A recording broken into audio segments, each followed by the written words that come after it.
Programa Novo Alvorecer, trazendo boas novas para você. Uma realização Assembleia de Deus de Caratinga.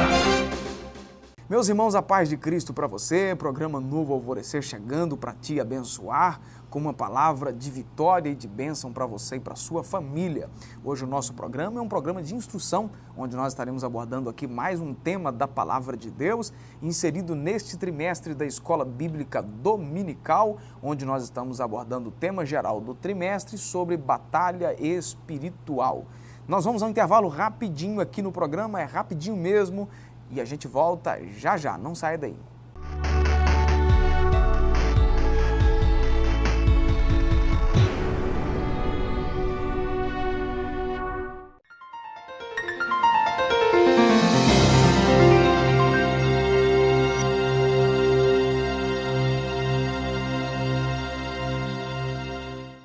Continuando o programa Novo, o Alvorecer, comigo aqui o irmão Joás, mais uma vez. Deus te abençoe, Joás. Amém.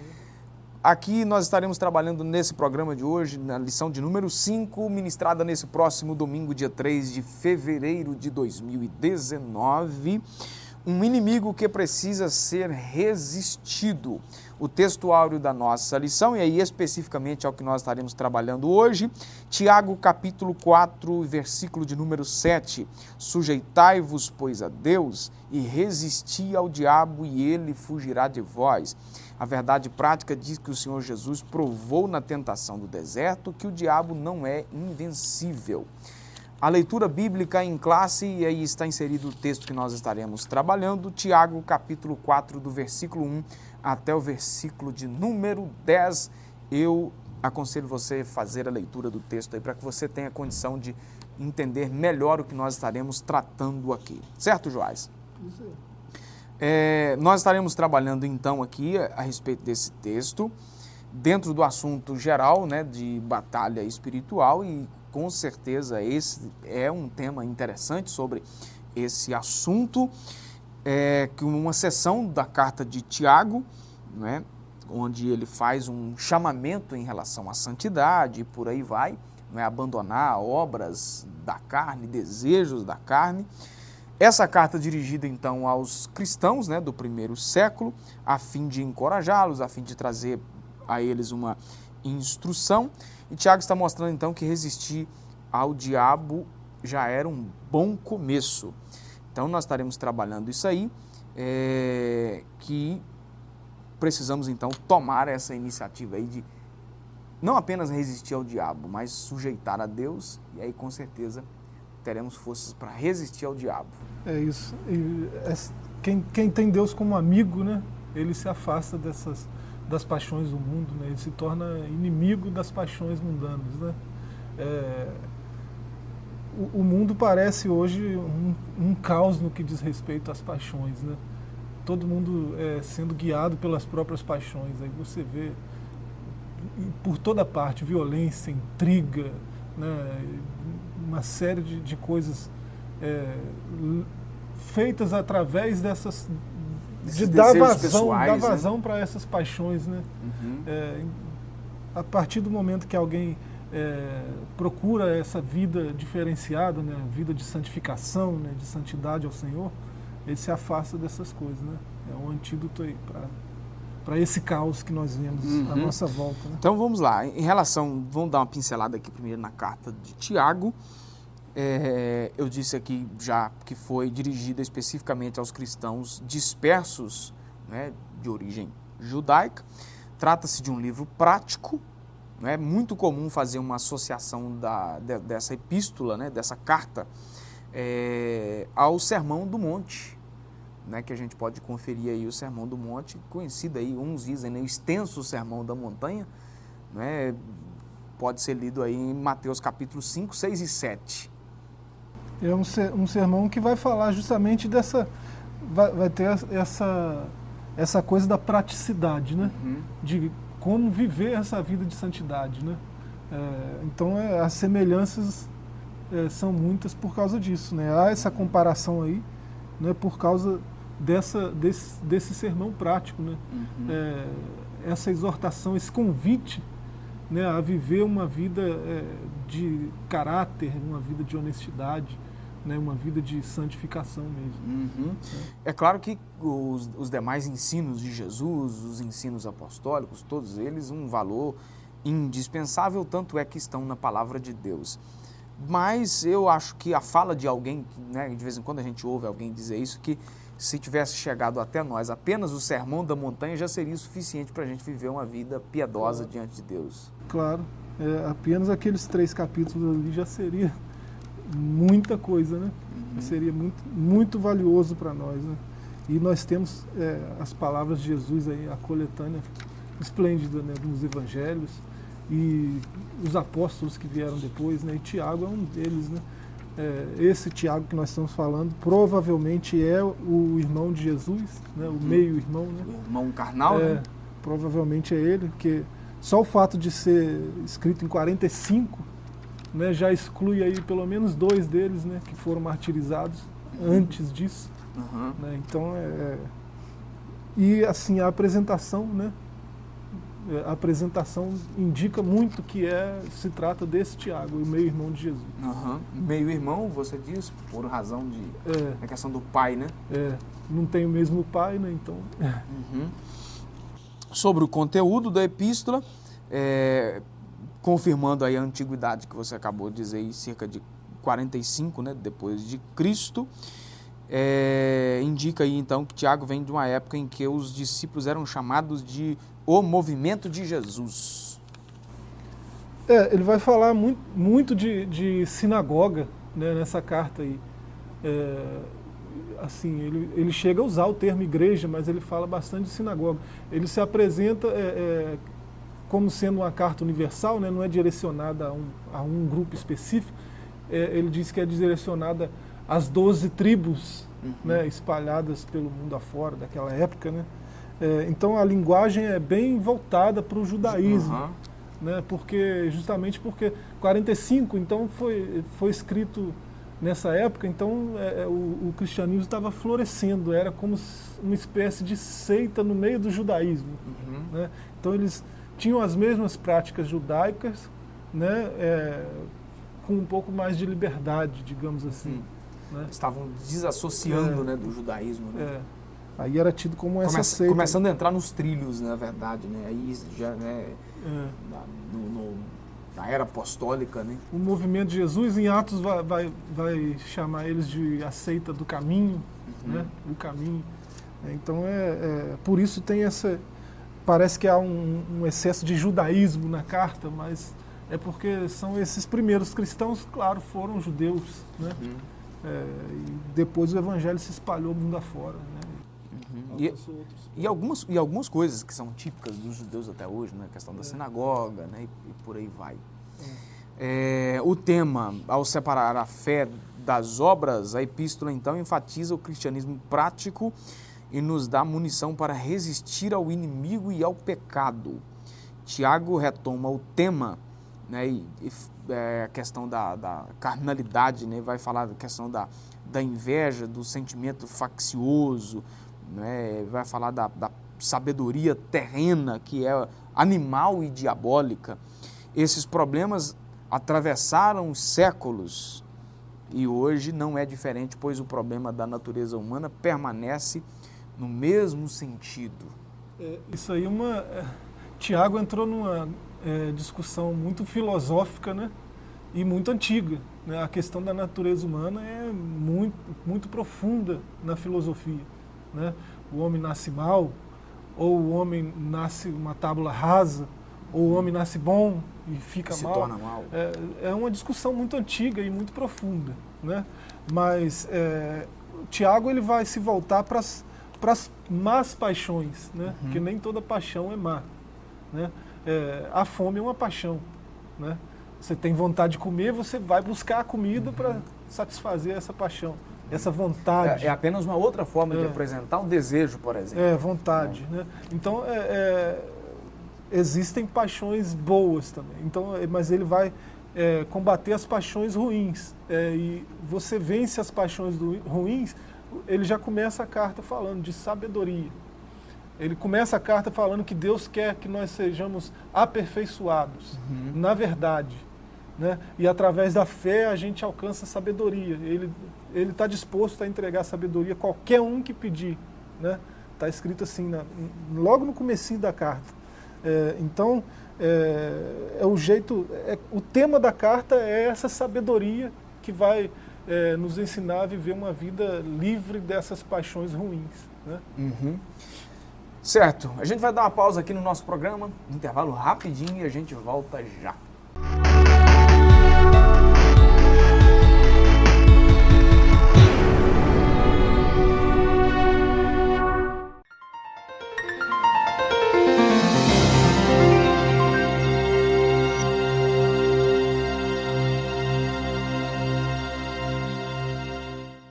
Continuando o programa Novo Alvorecer, segundo bloco e segundo tópico da nossa lição, sobre os deleites da vida,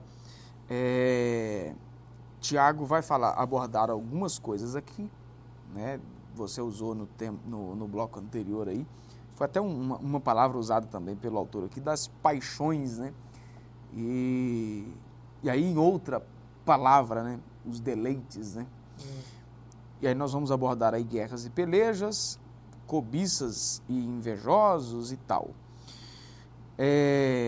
Palavras de metáforas são pesadas, usadas por Tiago, e mostram o nível das disputas entre os cristãos por causa dos deleites, ou seja, por causa dos desejos maus. A expressão guerras e pelejas refere-se às discussões acirradas sobre o meu e o teu, e isso é muito grave. Disputa, discussão é até próprio de qualquer grupo de pessoas, né? É até natural. Até. A discussão no campo das ideias, hein? Por aí vai, para se chegar a um denominador, né? Mas quando sai disso aí, né? Quando sai do campo das ideias, né? Discutir ideias, discutir teorias, e para discutir posse, a coisa complica um pouco mais, né? E parece que Tiago estava falando desse tipo de discussão, né? Motivado por esses desejos, né? Por desejos maus, né, no caso. Cada um olhando só para o próprio umbigo, que é um termo que a gente usa, né? O que é meu, e aí todo mundo gira em minha volta, tudo tem que contribuir de acordo com aquilo que eu quero, com aquilo que eu desejo, tudo tem que ser do jeito que eu desejo, né, no tempo que eu quero. Né? Então, aí isso gera conflito, porque cada um quer do seu jeito, né? Aí começa a gerar conflito entre esses desejos, eles entram numa zona de conflito, né, um com o outro. Né? O meu desejo, se eu viver por ele, eu vou incomodar você bastante, porque você também tem seus desejos. Né? Vai virar uma guerra, né? E na vida cristã não é ideal que isso ocorra. Né? A gente sabe que ocorre, mas não deve ocorrer. É isso que Tiago está dizendo. Certo. Né? Aí o texto é esse, ele começa fazendo uma pergunta: de onde vêm as guerras e pelejas entre vós? Aí ele vai dar uma resposta assim, fazendo outra pergunta: porventura não vem disto, a saber, dos vossos deleites, que nos vossos membros guerreiam? Ou seja, deleites pessoais. Deleites que nascem da carne, né? Da própria carne. E significa então o prazer experimentado pelo sentido de paladar, posteriormente por meio dos outros sentidos e da mente. É a procura indiscriminada do prazer. A palavra aí do grego, né? A mesma palavra que a gente usa para hedonismo, né? Que é essa busca pelo prazer a qualquer custo, né? É uma filosofia até, né? Um ramo da filosofia que acreditava que a vida que vale a pena é aquela vida baseada no prazer. Né? E assim, a gente sabe que a vida real, né, se você for um pouco realista, né, um pouco, pelo menos, você percebe que você não é só a soma dos prazeres que você teve. Né? Você é muito mais moldado pelos seus conflitos, né, pelos seus não prazeres do que pelos prazeres, né? A gente é muito mais moldado por aquilo que dói do que por aquilo que nos dá prazer. Verdade. Né? E o problema é que, em busca desse prazer desenfreado, aí o sujeito vive uma vida sem limites, né? É, uma vida sem sentido também, né? Porque se o único sentido da vida é esse prazer, né? É uma vida muito rasa, né? Muito vazia de sentido, né? A vida é muito mais do que isso, né? Sobre a cobiça e a inveja, ou os cobiçosos e os invejosos, a cobiça é o desejo excessivo de possuir o que pertence ao outro. E a inveja é um sentimento de tristeza e pesar pela alegria, felicidade e sucesso de outra pessoa. Dois sentimentos aí terríveis, né? Ele falando desses desejos maus que esses irmãos aí da igreja primitiva manifestavam, né? E elencando esses desejos aí, chega nesses dois terríveis, cobiça e inveja. Ou seja, que a cobiça, o desejo de possuir o que pertence ao outro, não é o desejo de possuir um do mesmo. Né? Vamos supor, você chega aqui com um carro novo. É o que novo. diferencia a inveja da cobiça. Né? Você chega aqui com um carro novo. Não é o desejo de querer ter um igual ao seu, é o desejo de querer ter o seu. Já a inveja é um sentimento de tristeza e pesar pela alegria, pela felicidade e o sucesso do outro. Você alcançou o seu objeto de desejo e você se encontra feliz por isso. Aí quem tá perto olha para a sua felicidade e sente uma tristeza profunda, é invejoso. Né? É uma pena, né? E para findar aqui esse bloco sobre adúlteros e adúlteras, que é uma figura de linguagem que ele vai utilizar aí desde o Antigo Testamento para descrever apostasia ou infidelidade a Deus. Durante toda a Escritura, você vê o próprio Deus fazendo essa analogia, essa comparação, né? Do povo de Israel, que é por vezes chamado de noiva também, né? Igual a gente fala da igreja, né? Tem um profeta que até mostra uma poesia bonita, né? Do Senhor falando, chamando a atenção de Israel, dizendo: você não lembra quando você me seguia, me amava, me seguia pelo deserto, né? A comparação desse povo com uma noiva, né? E esse povo, quando se desviava da sua vontade, quando fazia o que era mal aos olhos do Senhor, né, a analogia é invertida, né? É tido como uma noiva adúltera, uma esposa adúltera, né? Alguém que está traindo o esposo. Né? Então, e isso aparece com frequência nas Escrituras, né? Não só no Antigo como no Novo Testamento. Quem está com a revista aí tem as referências, né? A gente não vai ficar citando as referências, são muitas, né? Mas a Bíblia está cheia dessas comparações e dessa analogia. Exatamente, ok. A gente vai dar um intervalo rapidinho, o último deles, e a gente volta já.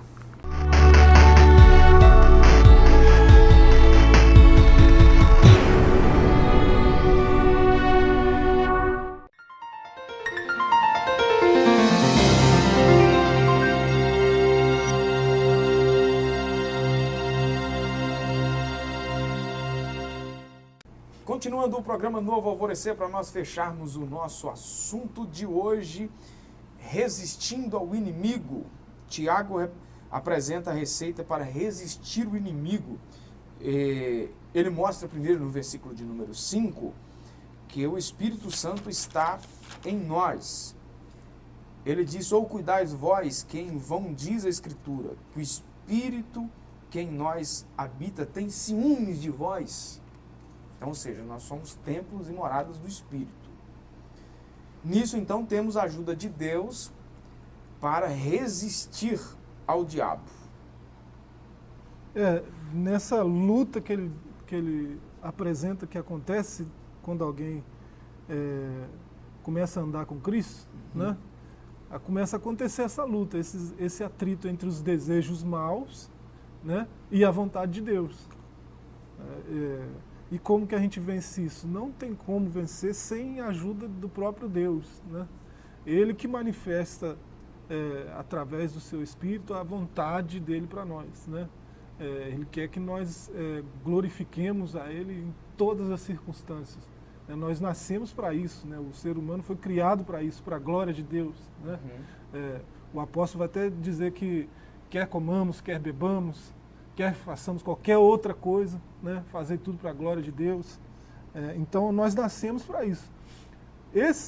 Essa natureza humana que se corrompeu, né, com o pecado, com a queda, ela deseja o contrário disso, né? Os desejos dessa natureza corrompida vão sempre nos distanciar da glória de Deus, né? Então, Cristo veio para inverter essa lógica, né? E Ele faz isso através do Espírito Santo. É o Espírito Santo que vai nos capacitar a fazer a vontade de Deus, a cumprir a vontade de Deus, né? Vivendo uma vida de santificação, de alegria, né? Como é que a gente vai viver uma vida? Alegrai-vos, né? É uma ordenança. A recomendação de Paulo, né? Você olha em volta, né? Violência por toda parte, um caos geral. Como é que você vai ter alegria num ambiente desse, né? Pelo Espírito Santo. Ele que nos vai moldando de acordo com o que Deus quer que a gente seja, né? Aí a gente consegue até resistir ao diabo e ele fugir. Na submissão de Deus, que é a submissão humilde diante de Deus, é descrita então de várias maneiras. Essa submissão então é descrita como resistir ao diabo, por exemplo. Jesus diz que ninguém pode servir a dois senhores, Mateus 6, 24. As mãos são instrumentos das ações e o símbolo de toda a conduta. Para que elas sejam limpas é necessário primeiro um coração purificado. É isso que a gente estava falando, né? Esse duplo ânimo, né? Esse ânimo dobro, né? Essa indecisão, essa divisão, é por causa dessa luta que a gente falava aí, né? Das paixões com a vontade de Deus. A gente só vence isso mesmo pelo Espírito Santo. Ele vai purificar o nosso coração, vai dar outros moldes para a nossa conduta, né? Vai dar outros nortes para a nossa conduta, né? Esse aí parece até meio paradoxal, né? Sede santos porque eu sou santo. Parece um negócio utópico, difícil demais. Como é que eu vou ser santo igual Deus é santo? Né? Ele é santo porque ele é separado, não tem nada igual a ele no universo. Né? Como é que eu vou olhar para esse padrão e achar que é possível alcançar esse padrão? Né? É possível porque nós somos selados pelo seu Espírito. Né? Vai chegar ao ponto de você dizer igual o apóstolo, eu não vivo mais, é Cristo que vive em mim. Né? Aí essa vida é uma vida de santidade, né? Uma vida que agrada a Deus porque está nesse processo de santificação, de justificação, de purificação, até alcançar aquela estatura de varão perfeito. Como diz o texto, né? Tiago ainda continua suas exortações, falando a respeito de sentir nossas misérias, de lamentar, de chorar, de substituir o riso pelos lamentos, de sentir angústia e nos humilhar diante de Deus. É o versículo de número 9. Essas exortações resultam em bênçãos, entre elas a de que o diabo fugirá e o Senhor nos exaltará. Aí está no versículo de número 10. Trata-se então de uma vitória completa em Cristo. E é um paradoxo, totalmente diferente do que alguém estava sentindo lá com a questão dos prazeres, né? Ele diz aí no verso 9, né, que para você, no verso 10, que Deus vai te exaltar, que você vai resistir o diabo, ele vai fugir. Né? Mas antes disso, olha quanta coisa ele fala para chegar aí. Né? Para chegar a esse ponto, né, eu tenho que tomar consciência da minha miséria. Né? Porque o quadro que você vê aí é gente muito confortável, né, no meio do pecado, muito confortável, dando vazão aos desejos da carne, né, muito confortável, né, parece que o hedonismo é realmente um ideal de vida, né, e ele fala, não, isso aí não é vida não, né, Nós estávamos até mortos nos nossos pecados e delitos e deleites, né? As paixões nos mostravam como morto, alguém que não tem ação nenhuma, né? Está morto. É Cristo que nos vivificou, né, pela ação do Espírito Santo, pelo que Ele fez na cruz, pela obra da redenção. Agora sim nós temos vida. Agora, se nós dermos vazão à ação do Espírito Santo em nós, nós permitirmos esse agir de forma completa, né? Não resistir ao Espírito Santo, mas resistir às paixões, ao diabo, né? Nós teremos uma vida que vale a pena, né? Que vai resultar em bênção, como diz o comentário, né? Porque a gente vai olhar para isso e vai chorar. Como eu sou mau, né? Como é que pode eu ser desse jeito? Eu não presto mesmo. Ao contrário do que a gente pensa, né? Eu não sou o bom, eu não sou o cara, né? Eu preciso da graça, da misericórdia para conseguir avançar, né? Aí a realidade, né, cai a ficha, né? Um termo aí bem antigo, mas todo mundo entende, né? E eu entendo a realidade do que é a minha existência, né? Eu existo para glória de Deus, né? Tá certo, vamos ficando por aqui, agradecendo você por ter nos acompanhado. Eu recomendo que você participe da Escola Bíblica Dominical, na aula presencial na igreja, onde você tem a oportunidade de tirar dúvidas, se por acaso elas existirem. Aqui na nossa igreja acontece todos os domingos às 8 da manhã, na Rua Princesa Isabel 52, no centro da cidade de Caratinga, tá certo? Vou ficando por aqui agradecendo você por ter nos acompanhado. Fique na graça e na paz e até o nosso próximo encontro. Até lá. Programa Novo Alvorecer, trazendo boas novas para você. Uma realização Assembleia de Deus de Caratinga.